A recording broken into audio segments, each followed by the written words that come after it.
Pera, antes que comecem os ataques, é óbvio que não são todos os portugueses que têm esse ranço todo, como tá aí no título. A generalização, ela é falha, né, e burra também, mas eu tô usando aqui só como exemplo mesmo, como uma metáfora do que pode ser que aconteça em determinados lugares de Portugal. Só quem vive lá vai saber, né? E pra gente entrar nesse período da história, obviamente vamos ter que voltar um pouquinho, né, lá atrás, quando o Brasil ainda era apenas uma camponesa, uma mera colônia de Portugal. Mas antes de começar o vídeo, deixa o seu like e inscreva-se para receber notificações de conteúdos novos assim que eles são postados. Siga também lá no Instagram, né, no @eugregoriomartins, custa nada e é de graça, acredite você. Muito que bem, pouco tempo depois de ter sido descoberto pelos portugueses, até porque já tinha gente morando por essas bandas, uma das formas, né, de Portugal ganhar dinheiro com a nova colônia era através do pau-brasil, né? Só que assim, o investimento no pau-brasil não estava tão alto quanto esperado, né? Na verdade, o retorno. O pessoal da Europa estava ali gostando até, né, mas nunca foi assim uma Brastemp. Né? A coroa de Portugal ela resolveu então plantar cana-de-açúcar lá pelas regiões ali da Bahia, Pernambuco, né, próximas ao Porto de Salvador. Foi nessa época aí também, você deve bem se lembrar disso, né, das suas aulinhas de história, porque eu bem me lembro, que começaram as capitanias hereditárias e os pequenos engenhos também, né, aqui no Rio também existiam, né.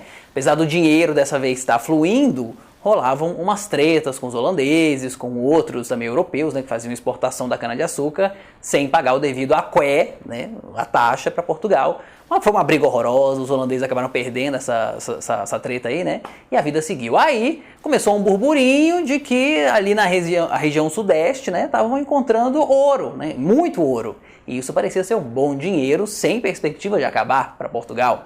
Até porque o ouro é uma coisa que só tende a ficar mais caro. Sempre foi assim, desde o começo. Foi nessa época também que começou a corrida do ouro aqui no Brasil. Os portugueses eles vinham em massa para cá, abarrotavam os navios para tentar enriquecer. E muitas pessoas realmente ficaram muito ricas nessa época. A extração de ouro e das pedras preciosas ela ganhou tanta importância, né, que a capital do Brasil teve até que mudar de Salvador para o Rio de Janeiro. E por que isso aconteceu? O Porto de Salvador, que é onde a cana-de-açúcar era embarcada, ficava mais próxima ali da Europa, né? Se a gente pegar o mapa do Brasil, você vai ver que fica ali meio que na reta da Europa. E o Rio de Janeiro estava onde? Na região sudeste, mais embaixo. É um lugar um pouco mais estratégico para poder acompanhar a extração desse ouro aí. 1/5 de todo o ouro que fosse encontrado deveria ir para a coroa portuguesa. E não podia sair do Brasil também para nenhum outro lugar. Tinha que morrer aqui, né, no sigilo. Dom João, inclusive, estava guardando o Brasil no sigilo também do resto da Europa, né, fingindo que aqui só rolava mesmo, negócio da cana-de-açúcar para o Brasil, né, ouro mesmo. Nunca nem vi, né? Pense numa raposa velha, menino. Dom João engatinhou para que os políticos brasileiros atuais, né, corressem. E é aí que começa a nossa segunda parte da história, né? Lembrando que nessa época aí, o país já estava virando uma mistureba. Era europeu com indígenas, com escravizados e etc. Né? A população não branca, né? Ela crescia até mesmo nas famílias mais ricas daqui. Mas tudo bem, né? Ok, temos ouro, temos Rio de Janeiro, porém ainda éramos uma colônia. E uma colônia sem universidade. Os filhos dos senhores de engenho, dos mineradores, tinham que estudar em algum lugar. Vocês concordam? Tinha que ser, era para ser pessoas estudadas. Eles iam para onde? Para a Universidade de Coimbra. E aí já começou um rancinho por parte dos portugueses. Primeiro porque eram filhos de pessoas extremamente ricas, né, que ficavam cada dia mais ricas numa colônia de Portugal, muito pouco conhecida na Europa, porque lembram, estava no sigilo. E segundo, porque o idioma já estava sofrendo algumas mudanças graças à mistureba que eu comentei, né, lá atrás no vídeo. Em determinadas regiões do Brasil estava que nem o Canadá. Num pedaço se falava holandês, no outro português, no outro idiomas diversos ali de tribos africanas, né, tribos indígenas também. Foi só quando a família real veio fugida para o Brasil que as coisas meio que se organizaram ali, né? Aliás, essa história também da fuga é maravilhosa, boa para contar no outro vídeo. Muito que bem, além dos brasileiros estarem estudando numa universidade lá em Coimbra, né, que era extremamente cara e só a elite da elite mesmo, né, poderia estudar, para poderem trabalhar para o governo de Portugal no Brasil, esses jovens aí, filhos de ricos, deveriam primeiro trabalhar para Portugal, como uma espécie de estágio.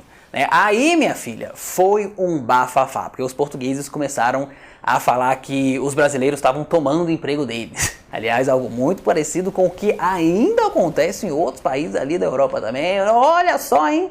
A história se repetindo, os portugueses falavam que os brasileiros eram animais, né, eram ignorantes, que não tinham acesso, né, à cultura, à educação. Não que eu esteja passando pano para os portugueses, mas assim, realmente, né, o Brasil na época tinha pouquíssimo acesso à literatura, que vinha de Portugal, né, a que vinha, né, não tinha imprensa também, não tinha muita coisa aí nesse quesito mesmo. E quem ia lá para Coimbra eram filhos de fazendeiros, de mineradores, pessoas que estavam acostumadas a lidar com os outros de uma forma um pouco mais simples, né? Porque moravam em fazendas. Claro que assim, se a gente comparar com a nobreza de um país na época, né, muito mais desenvolvido como Portugal, tem um abismozinho aí, né? E esse tipo de comportamento foi só piorando, porque alguns brasileiros chegaram a dar aula na Universidade de Coimbra. Imagina o ódio no coração de um Portuga, de ver uma pessoa ali da corte vendo uma coisa dessa. Aí, lá na primeira década do século XIX, com a chegada da família real, fugida de Portugal, foi a mesmíssima coisa. Quando a corte aportou aqui no Rio de Janeiro, no Palácio,